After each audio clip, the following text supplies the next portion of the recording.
ദൈവനാമത്തിന് മഹത്വം ഉണ്ടാകട്ടെ. ഇന്നത്തെ ചിന്താവിഷയം വചനം ഐശ്വര്യമായി നിങ്ങളിൽ വസിക്കട്ടെ. കൊലോസ്യർ 3:16.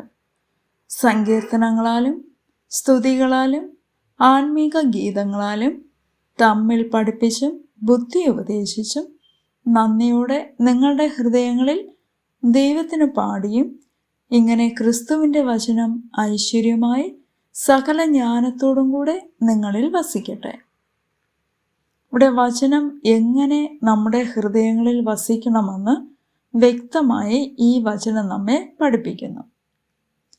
ദൈവവചനം നമ്മുടെ വിശ്വാസത്തിൻ്റെ അടിസ്ഥാനമാകുന്നു. ഇത് നമ്മുടെ ആത്മീക വളർച്ചയ്ക്കും പക്വതയ്ക്കും ഏറ്റവും അത്യാവശ്യമായ ഘടക പദാർത്ഥമാണ്. നമ്മൾ ക്രിസ്തുവിലും ക്രിസ്തുവിൻ്റെ വചനം നമ്മളിലും വസിക്കണം.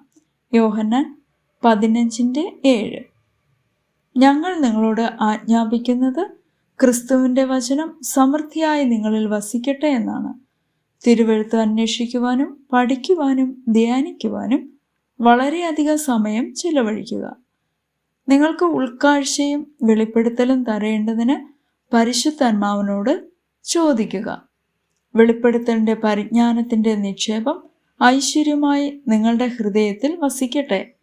നിങ്ങളുടെ ആത്മീക ഉൾക്കാഴ്ചയെ പതിവായി പുനർവിചാരണ ചെയ്യുന്നതിലൂടെ ജീവനുള്ളതായി വെക്കുക.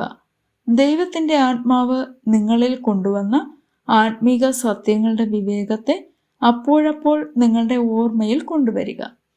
വ്യക്തിപരമായി സങ്കീർത്തനങ്ങളും ആത്മീക ഗീതങ്ങളും പാട്ടുകളും കർത്താവിന് പാടുന്നതിന് വചനം ഉപയോഗിക്കുക. വചനം മറ്റുള്ളവരെ പഠിപ്പിക്കുകയും പ്രോത്സാഹിപ്പിക്കുകയും ചെയ്യുക.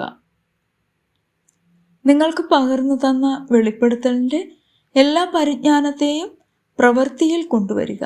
ഇപ്രകാരം നിങ്ങൾ കട്ടിയായ ഒരു അടിസ്ഥാനം സ്ഥാപിക്കുകയും അതിന്മേൽ നിങ്ങളുടെ ക്രിസ്തീയ അനുഭവങ്ങളെ പണിയുവാനും സാധിക്കും. കർത്താവിൻ്റെ വചനപ്രകാരം ഒരു വ്യക്തി വചനം കേൾക്കുകയും അത് പ്രവൃത്തിയിൽ കൊണ്ടുവരികയും ചെയ്യുമ്പോൾ ആ വ്യക്തി പാറമേൽ അടിസ്ഥാനമിട്ട് വീട് പണിത ആളിനോട് തുല്യനാകുന്നു. മത്തായി 7:24-25 വചനങ്ങൾ. നിങ്ങളുടെ ജീവിതം ഏത് തരത്തിലുള്ള അടിസ്ഥാനത്തിലാണ് നിങ്ങൾ പണിയുന്നത്? സ്വയം വിചിന്തനം ചെയ്യുക. ആമേൻ.